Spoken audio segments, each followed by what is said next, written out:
Hello.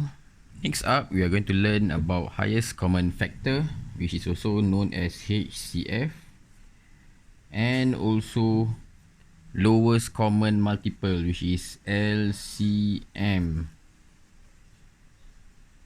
So, provided we have two numbers, let's give a random number of 24 and 60. The question will ask you to find the highest common factor. Before we get into how to get the highest common factor, I want you all to understand why is it highest common factor and not lowest common factor. Let's break it down the two numbers first. For 24, 24 is made up of 1 times 24, 2 times 12, 3 times 8, 4 times 6. That's all right. How about 60? 60 is made up of 1 times 60, 2 times 30, 3 times 20, 4 multiplied by 15, 5 multiplied by 12. Right? Is there any more? Yes, one more. 6 multiplied by 10. As you can see, these are all the factors for 60. These are all the factors for 12. Why the question will ask you for the highest common factor and not the lowest common factor? The lowest common factor will always be 1, correct? This is the common one, right? 1, 1. So if they ask you for the lowest common factor, then there isn't any question. That's why they ask you for the highest common factor. Let us circle where's the common factor. Okay, 1, 2, 3, 4. 1, 2, 3, 4. 1, 2, 3, 4. These are all the common factors. How about, okay, there's 6. Okay, there's 6 here. There's 6 here. Is there 8? There's no 8 here. There's 12. 12. Okay, these are all. The one that I highlight is all the common factors. So, the highest one will be 12. Okay, 12. So the answer is 12. So for your level, you don't want to be doing this way. This is a very slow way. So what you'll be doing is called the ladder method. The ladder method comprises of you putting it down like this, like a ladder, and put the two numbers 24 and 60.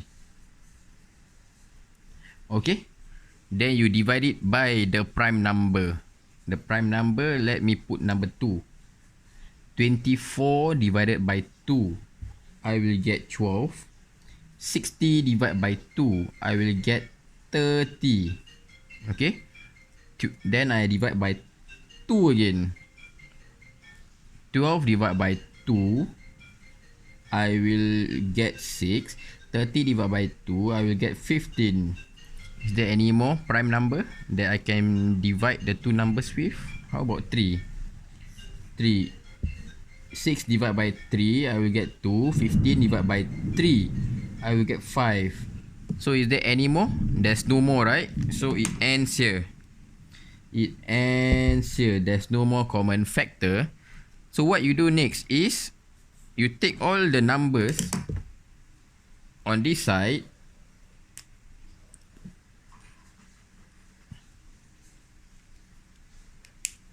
and you times them together. 2 multiplied by 2 multiplied by 3.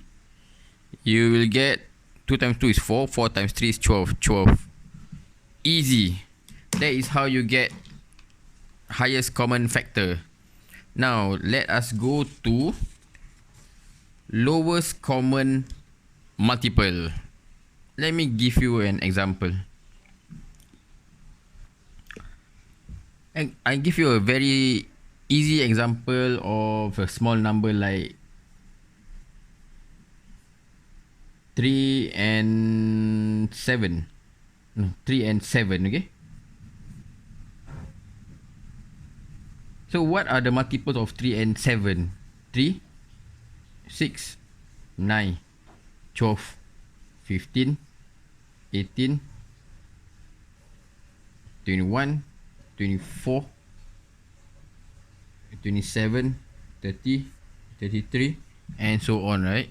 7, how about 7? 7 will be 7, 14, 21, 28, 35, 42, 49, 56, and so on, right?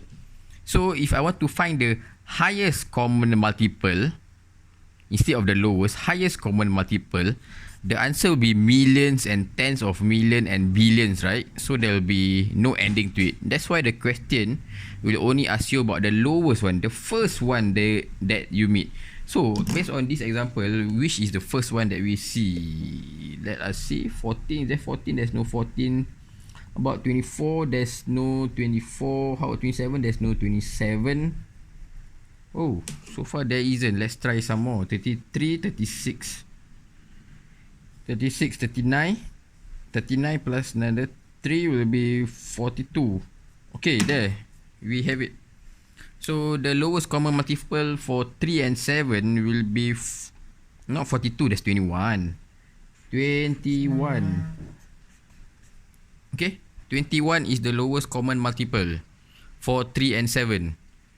So, now that you're at this level, you are not supposed to do this way. You're supposed to do a smarter way, which is also the ladder method. This is a small number. What if I give you a ridiculously big number like 24 and 60? How about that? 24 and 60. So in the examinations, you won't be listing out all the multiples, right? It will take you ages. So what you do is do the ladder method. Back to the same ladder method. You align the number 24 and 60 side by side, and you divide them by the prime number. Okay?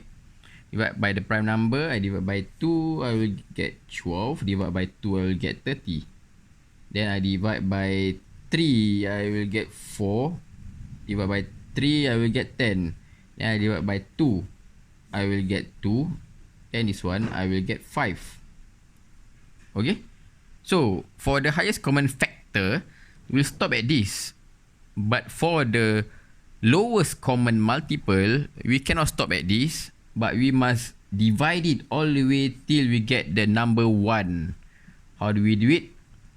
After there is no more common factor, we divide it by the number itself, which is 2. Divide by 2, I will get 1, and the remaining is 5. Then I divide by 5, then I will get 1, 1. So for lowest common multiple, what you need to remember is to make sure that you get 1, 1. Okay? Lowest common multiple must get 1, 1. So what you do next is simple. You need to multiply everything here. Multiply everything here. So what you do, take 2, multiply by 3, multiply by 2, multiply by 2, multiply by 5. 2 times 3 is 6, 6 times 2 is 12, 12 times 2 is 24, 24 times 5 is 60. Okay, so the lowest common multiple for 24 and 60 is 60. Let me check that again. 2 times 3 is 6. No, let me check back all this again. Divide by 2 will be 12. Divide by 2 will be 30. Divide by 3 will be 4. Divide by 3 will be 10. Divide by 2 will be 2. Divide by 3 will be 5. Divide by 2, 1. Divide by 5, 5. 2 times 3 is 6. 6 times 2 is 12. 12 times 2 is 24. 24 times 5. 24 times 5 is 120. I'm so sorry. That's why I see something is wrong somewhere. 120. So the answer is 120. Easy as that. Tada! This is the lowest common multiple.